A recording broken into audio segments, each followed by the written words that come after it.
Donald Trump secara terang-terangan menipu Israel terkait jalur Gaza. Dan karena itu, Yerusalem menolak untuk mematuhi syarat-syarat rencana perdamaian Presiden Amerika tersebut dan bersiap untuk melanjutkan perang dengan Iran tanpa keterlibatan Amerika Serikat. Perdana Menteri Israel Benjamin Netanyahu hari ini, 9 Agustus, secara terbuka menolak rencana Donald Trump mengenai Gaza dalam rapat kabinet pemerintah. Yang sama, yang oleh Presiden Amerika tersebut pada akhir Juli lalu disebut sebagai terobosan bersejarah. Namun ternyata, secara lisan Donald Trump menjanjikan kepada Israel perlucutan senjata para militan Hamas. Sekarang dia mengatakan bahwa senjata untuk para militan harus dibiarkan saja. Tidak perlu dilucuti atau dihancurkan. Senjatanya bisa cukup disembunyikan dan para militan bisa tetap memilikinya. Misalnya, senjata pribadi. Ya, senapan otomatis di tangan setiap militan seolah-olah tidak masalah. Itu tidak berarti mereka akan langsung menyerang Israel lagi. Tapi ini bukan satu-satunya front di mana Israel sekarang bertindak melawan kehendak Washington. Secara paralel, tentara Israel sedang bersiap untuk bertindak sendiri di Iran. Tepatnya karena Ketua Kepala Staf Gabungan AS Serikat, Jenderal Dan Kane, sedang mencari cara untuk keluar dari perang, bukan melanjutkannya. Dan bahkan belum mencapai satupun tujuan yang telah diumumkan. Dalam edisi ini, kita akan membahas kedua cerita tersebut. Penolakan langsung Israel terkait jalur Gaza dan kesiapan paralel Israel untuk bertindak tanpa memperhatikan Amerika. Karena Donald Trump jelas-jelas berusaha sehalus mungkin untuk kabur dari Timur Tengah. Nama saya Alexei Peci, mari kita bahas semua topik ini bersama-sama. Tapi sebelum kita mulai, saya minta kalian cek sekarang juga apakah kalian sudah berlangganan kanal YouTube ini. Di bawah video ini, lihat tombol berlangganan. Jika sudah ditekan, luar biasa. Terima kasih banyak. Jika kalian sering menonton episode saya tapi belum berlangganan, tolong lakukan sekarang juga. Sebenarnya ini sangat-sangat penting. Dan beri like dulu. Kalau di akhir kalian tidak suka, tinggal cabut like-nya. Jadi hari ini Israel secara resmi menolak apa yang disebut rencana perdamaian Donald Trump untuk wilayah Gaza yang dirancang oleh apa yang disebut Dewan Perdamaian. Benjamin Netanyahu hari ini dalam rapat kabinet menyatakan hal berikut, kutipan, "Saya ingin memperjelas, Israel menolak dokumen yang terdiri dari 15 poin. Saya mendengar orang-orang berkata, kalian belum mengatakannya, maka dari itu saya katakan sekarang dan saya ulangi lagi. Tzahal, yaitu pasukan pertahanan Israel, tidak akan menarik pasukan dari Gaza sampai Hamas benar-benar meletakkan senjata dan terus mencegah ancaman terhadap pasukan dan warga kami." Ketika ditanya tentang negosiasi dengan pihak Amerika, Netanyahu menjawab, kutipan, "Kami sedang membahas ini dengan pihak Amerika. Mereka punya beberapa ide, beberapa diantaranya dapat kami terima dan beberapa tidak. Dan kami tahu bagaimana untuk tetap teguh pada pendirian kami dalam hal-hal ini." Dan selanjutnya, Netanyahu melangkah lebih jauh dengan mengucapkan sebuah kalimat yang sepenuhnya menghancurkan seluruh rencana Donald Trump untuk wilayah Gaza. Kutipan, "Selama saya menjadi Perdana Menteri, negara Palestina tidak akan pernah dibentuk, baik di Gaza maupun di tepi barat." Lalu sambil merujuk pada aksi militer Israel di Gaza dan Lebanon, serta serangan terhadap Iran awal tahun ini, dia mengucapkan sebuah pernyataan yang menjadi kutipan utama hari ini. Dengarkan baik-baik. Netanyahu menyatakan hari ini, kutipan, "Berlawanan dengan semua orang yang menggurui kami melakukan apa yang diperlukan demi keamanan Israel. Dan kami bisa serta akan mempertahankan pendirian kami, bahkan terhadap para sahabat terbaik kami ketika itu diperlukan."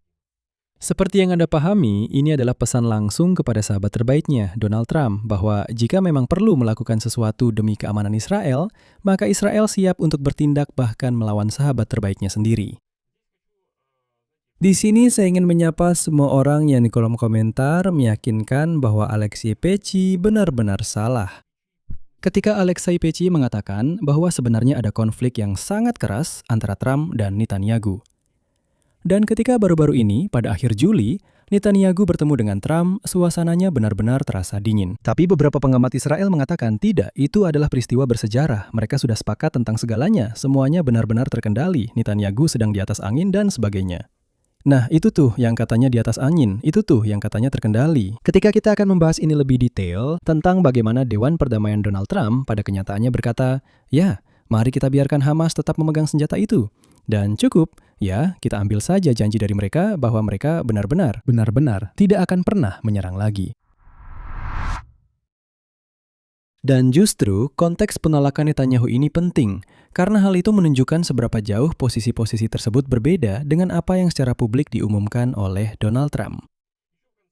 Pada akhir Juli, Trump mengumumkan apa yang ia sebut sebagai perjanjian bersejarah untuk perlucutan senjata Hamas dan semua kelompok bersenjata lainnya di jalur Gaza. Sebulan setelah ia pertama kali mengumumkan perjanjian gencatan senjata antara Hamas dan Israel dengan mediasi Amerika Serikat. Sementara itu, Hamas menyatakan bahwa mereka hanya akan setuju pada kesepakatan jika Israel menghentikan serangan ke Gaza dan menarik pasukannya ke apa yang disebut garis kuning yang ditetapkan oleh perjanjian gencatan senjata Oktober. Saat ini, pasukan Israel menguasai lebih dari setengah wilayah jalur Gaza, yaitu bagian timur dan selatan. Dan ternyata, Amerika Serikat siap untuk melunakkan formulasi tuntutan terhadap kelompok teroris Hamas demi memulai proses pemulihan jalur Gaza. Nah, saya bisa berasumsi, saya tekankan berasumsi, bahwa Donald Trump mungkin tidak terlalu mementingkan keamanan Israel. Dia hanya ingin segera mulai menghasilkan uang dari pemulihan Gaza. Dia bilang, oke, mari kita perhalus kata-katanya hanya untuk menutup masalah ini dan akhirnya mulai mendapatkan uang. Saya ingatkan rencana perdamaian Donald Trump yang diumumkan pada bulan September 2025 sangat jelas.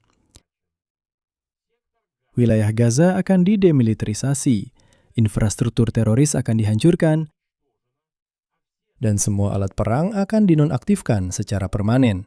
Ini adalah hal yang utama. Pasal 13 dalam rencana Donald Trump berbunyi, kutip, seluruh infrastruktur militer, teroris, dan ofensif, termasuk terowongan dan fasilitas produksi senjata, perhatikan, akan dihancurkan dan tidak akan dibangun kembali. Di jalur Gaza akan dilakukan proses demilitarisasi yang mencakup pelucutan senjata secara menyeluruh melalui penghancuran atau pembongkaran yang telah disepakati. Inilah yang menjadi kunci. Penghancuran atau pembongkaran artinya benar-benar dihapuskan sepenuhnya. Dan tiba-tiba Amerika Serikat dan para mediator mulai membahas hal yang sama sekali berbeda. Alih-alih likuidasi, penghancuran, atau pembongkaran persenjataan Hamas, yang dibahas adalah di mana senjata Hamas akan disimpan dan apakah senjata itu bisa diserahkan kepada entitas Palestina lainnya. Begini saja. Pertanyaan tentang di mana senjata itu akan disimpan dan apakah bisa diserahkan, menurut saya, itu jelas berbeda dengan penghancuran atau pembongkaran. Menurut saya, ini adalah soal mempertahankan keberadaan senjata tersebut. Bahkan, sedang dibahas kemungkinan anggota Hamas diizinkan memiliki senjata pribadi. Artinya, sedang dibahas agar setiap militan Hamas tetap memiliki senjata otomatisnya sendiri. Ya, seperti itu, supaya benar-benar pasti. Namun pada awalnya, rencana perdamaian Donald Trump tidak bertujuan untuk memindahkan persenjataan Hamas kemanapun. Yang dibicarakan adalah tentang penghancuran totalnya. Artinya, secara fisik, peluncur roket diambil dan dipotong menjadi besi tua. Senjata otomatis juga dihancurkan. Inilah yang dimaksud secara fisik. Terowongan dihancurkan, tempat produksi senjata itu juga dimusnahkan. Penghapusan dan penghancuran seperti itu. Tapi sekarang Trump berubah pikiran dan berkata, dengar, ayo kita sembunyikan saja semua senjata ini di suatu tempat dan semua masalah selesai. Dan di sini pertanyaannya, bagaimana janji pelucutan senjata total berubah menjadi diskusi tentang di mana tepatnya arsenal Hamas akan disimpan? Senjata yang disimpan di gudang tetap bisa digunakan untuk menembak. Tidak masalah di mana itu disimpan. Bahan peledak yang disembunyikan di gudang hari ini bisa diambil besok. Pabrik roket yang belum dihancurkan bisa kembali beroperasi besok.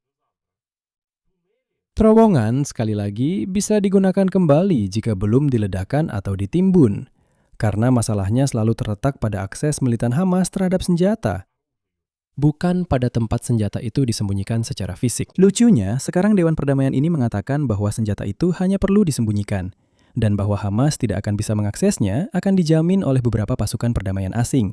Katanya, mereka akan menjaga senjata itu. Tapi pertanyaannya, untuk apa? Lalu untuk apa menyimpannya kalau tujuannya justru agar senjata itu tidak pernah digunakan lagi? Di sini saya akan mengutip sesuatu yang membuktikan bahwa Dewan Perdamaian Donald Trump hanya setuju dengan syarat-syarat Hamas demi mempercepat prosesnya. Tak lama setelah peta jalan baru diumumkan, seorang pejabat tinggi Hamas, Ghazi Hamad, menyatakan hal berikut dalam wawancara dengan saluran TV Arab Saudi Al Arabiya. Dan berikut kutipannya. Senjata akan disimpan, bukan diserahkan, dan itu tergantung pada komitmen Israel. Kami telah sepakat dengan para mediator untuk menyimpan senjata, bukan menyerahkannya. Peran politik dan sipil kami di Gaza tetap berlanjut. Artinya, Hamas tetap ada. Hamas tidak meninggalkan proyek nasionalnya untuk mengembalikan tanah Palestina. Kami menganggap tahap saat ini sebagai sesuatu yang luar biasa karena komitmen yang dihadapi oleh jalur Gaza. Saya akan saya terjemahkan ke dalam bahasa manusia biasa. Bahkan sebelum proses ini dimulai, Ghazi Hamad secara langsung mengatakan, "Dengarkan, kami tidak berniat meninggalkan ide-ide kami. Kami tetap berkuasa. Kami akan terus berperang dengan Israel. Hanya saja, untuk saat ini, mari kita bilang begini. Oke, kami akan pura-pura menerima syarat kalian, dan untuk sementara kami akan menyerahkan senjata ini untuk disimpan. Biarkan saja senjata itu disimpan di sini dengan rapi. Untuk sementara waktu, kami akan berpura-pura menjadi suci, baik, menunjukkan bahwa kami bisa diajak bekerja sama, lalu nanti kami akan mengambil kembali senjata itu dan terus berperang dengan Israel." Dan saya ingatkan bahwa Ghazi Hamad inilah yang dulu sempat mengatakan bahwa Hamas akan mengulangi peristiwa 7 Oktober lebih dari sekali. Oke, kita lanjut. Seminggu yang lalu, setelah Trump dan para perantaranya serta negara-negara Arab awalnya menyambut rencana itu sebagai terobosan besar, posisi Netanyahu sudah terdengar seperti ini. Israel tidak menandatangani kesepakatan itu, jadi tidak berniat menarik pasukan dari Gaza sampai Hamas benar-benar dilucuti. Sementara itu, Hamas menuntut penarikan pasukan Israel sebagai imbalan, bukan untuk melucuti senjata, tetapi hanya untuk menyimpan senjata itu di dalam kotak. Namun, ketidaksetujuan terbuka Israel dengan Washington tidak hanya menyangkut Gaza, tetapi juga menyangkut isu yang jauh lebih besar tentang Iran itu sendiri. Setelah adanya laporan bahwa Ketua Kepala Staf Gabungan Amerika Serikat, Jenderal Dan Kane, sedang mencari jalan keluar dari perang ini dengan Iran. Dan dia tidak percaya bahwa kampanye udara baru akan membantu mendorong negosiasi dengan Teheran. Di Israel pada malam yang sama mulai bersiap untuk kemungkinan melakukan tindakan sendiri terhadap Republik Islam tersebut. Jenderal Kane dengan jelas memberitahu para penasihat Presiden Trump bahwa Washington perlu menemukan cara untuk keluar dari perang ini dengan Iran. Karena opsi militer untuk meningkatkan konflik yang ada di meja saat ini bisa menghasilkan hasil yang berlawanan. Dan ide ini sudah dibahas dengan kelompok penasihat Trump, termasuk Kepala CIA John Ratcliffe, Menteri Luar Negeri Mark Rubio, dan Wakil Presiden JD Vance. Dan menurut pendapat Kane dan anggota kabinet Trump lainnya, kemenangan hanya melalui serangan udara saja tidak realistis. Oleh karena itu, opsi lain dipertimbangkan yang sesuai dengan parameter kemenangan Presiden Trump sendiri. Misalnya, keluar saja dari perang ini dengan mengumumkan bahwa Amerika Serikat telah menang, bahkan tanpa kesepakatan nuklir. Ngomong-ngomong, itu sudah tidak menjadi keharusan lagi, dan kita sudah membicarakan hal ini di episode sebelumnya. Pada akhirnya, Israel saat ini sebenarnya bertindak di dua arah sekaligus, bertentangan dengan atau mengabaikan posisi sekutu utamanya. Dia menolak rencana Amerika untuk Gaza dan bersiap untuk bertindak sendiri melawan Iran. Hal ini terjadi karena dia melihat keraguan dan kontradiksi internal di Washington sendiri. Di sini saya akhiri dulu, tulis pendapat dan kesimpulan Anda di kolom komentar di bawah episode ini. Berlanggananlah ke kanal ini, tekan tombol lonceng, dan jangan lupa untuk menyukai video ini. Jika Anda ingin mendukung kerja kanal YouTube ini, saya akan sangat berterima kasih. Anda bisa melakukannya dengan donasi berapapun melalui tautan dan informasi yang ada di deskripsi video ini. Itu saja dari saya, jaga diri Anda, sampai jumpa.